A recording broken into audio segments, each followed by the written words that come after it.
নমস্কার, সত শ্রী আকাল, কেম ছো? সকলে কেমন আছেন? আপনাদের ভালোবাসা আশীর্বাদে আমিও ভালো আছি। দিন রাত শেষে আবার একটা নতুন সকালের শুরু। তাই সকাল শুরু হতে না হতেই আমাদের কাজেরও তোড়জোড় শুরু।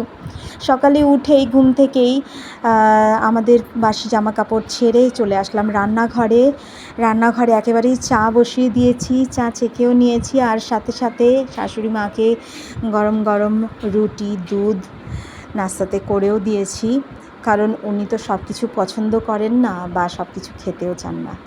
তাই ওনাকে স্পেশালি একটুখানি খেয়ালও রাখতে হয়, কিছু না থাকলেও অথবা কিছু ভালো পছন্দ না হলেও দুধটা থাকলে আমার অসুবিধে থাকে না, ওনাকে সেটা দিয়েই আমি কাজটা চালিয়ে নিই। যাই হোক, সকালের নাস্তার জন্য আমিও জুটে পড়েছি।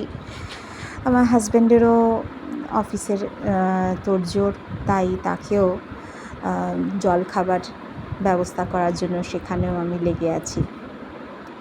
বিশেষ কিছু না বানালেও সঙ্গে চেষ্টা করি রুটি তরকারির সঙ্গে কিছুটা ফ্রুটস ব্যবহার করার জন্য, কারণ এত খাটাখাটনি আর এতটাই গরম যে সেটা মনে হয় সব জায়গাতেই পড়েছে। আমাদের এখানে তো ভীষণ গরমে লু হাওয়ার চলে, তাই একটু ফ্রুটস বা ফলের ব্যবস্থা না হলে সত্যি বোধ হয় কিছুই কম থেকে যায়। তাই সাথে সাথে দেখছি আওয়াজ দিচ্ছে আমাদের দুধওয়ালাও এসে গেছেন, আর তিনিও একদম দুধ ভর্তি যে বটলটা সেটা ওপরে রেখে একটু আসলে উনি বসবেনই আমাদের ঘরে, যে বৌদি একটু বসি, একটু রেস্টও হয়ে যায়।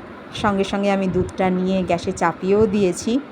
হ্যাঁ, যেটা বলছিলাম, ফ্রুটসটা ছাড়া হয়তো এই গরমে আমাদের স্বস্তি পাওয়াটা একেবারেই দায়। তাই জলখাবারের সঙ্গে বা তার সঙ্গে চেষ্টা করি একটু কিছু ফ্রুটস বাচ্চাদের আর হাজব্যান্ডকেও দিতে।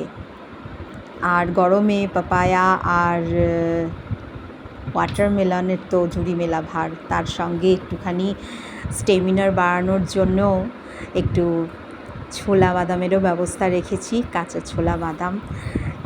আলু ভরা রুটি করেছিলাম, মানে আলু কা পরাঠা যেটা বলে, আর তার সঙ্গে দিয়ে দিয়েছিলাম দই। আগের দিন কিছু চাল ডাল ভিজিয়ে রেখে, মানে ধোসা ব্যাটার তৈরি করে রেখেছিলাম। ব্যাটারটা আমি সকালেই করে রেখে সেটাকে এবার তো আমাকে ফার্মেন্টেশন করতে হবে। ফার্মেন্টেশন করে নিয়েছিলাম, তার সঙ্গে সঙ্গে ঢুকিয়ে দিয়েছিলাম আমার ফ্রিজে, যাতে এটা খারাপ না হয়ে যায় বা টক গন্ধ না ছাড়ে। তো যাই হোক, এটা রেসিপিটা নিশ্চয়ই আমি পরের ভিডিওতে শেয়ার করব। আর আমার ছোটো বাবু, সে তো স্কুলের যাওয়ার জন্য তৈরি হয়ে গেছে, তার স্কুলের ভ্যান এসেও হাজির।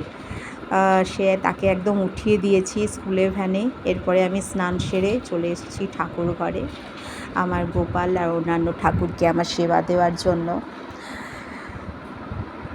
মনে হয় ঠাকুর ঘরে আসলে একটা আলাদাই মানসিক শান্তি বা তৃপ্তি, যেটাই বলেন না কেন। আপনাদের কাছে কি মনে হয় জানি না, তবে আমার কাছে মনে হয় এখানে একটা বড় শান্তির জায়গা, যেখানে হয়তো আমি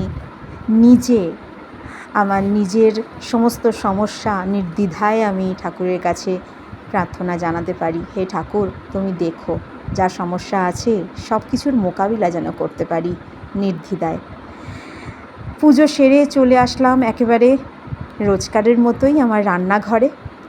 আর রান্নাঘরে কুটনো কাটনা আগেই কেটে রেখে দিয়েছিলাম, ভেন্ডি পোস্ত ঠিক করেছিলাম। তো এখানে আলু ভেন্ডি আমি কষিয়ে নিয়েছি, আর ভেন্ডিটাও ভেজে রেখেছি, সাথে আছে ডাল, সেটাও চাপিয়ে দিয়েছি, কারণ একটার মধ্যে আমাকে রেডি করতেই হবে। একটার মধ্যে আমার হাজব্যান্ডও চলে আসেন অফিস থেকে, ছেলেও চলে আসে 12টার সময়, তার আগে সমস্ত কিছুই রেডি করে। যাই হোক, এতটুকুই আমি আজকে ভিডিও তুলে ধরার চেষ্টা করলাম। দেখা হচ্ছে নতুন একটা ভিডিওর সঙ্গে। বাই। ভালো লাগলে অবশ্যই লাইক কমেন্ট করে পাশে থাকবেন।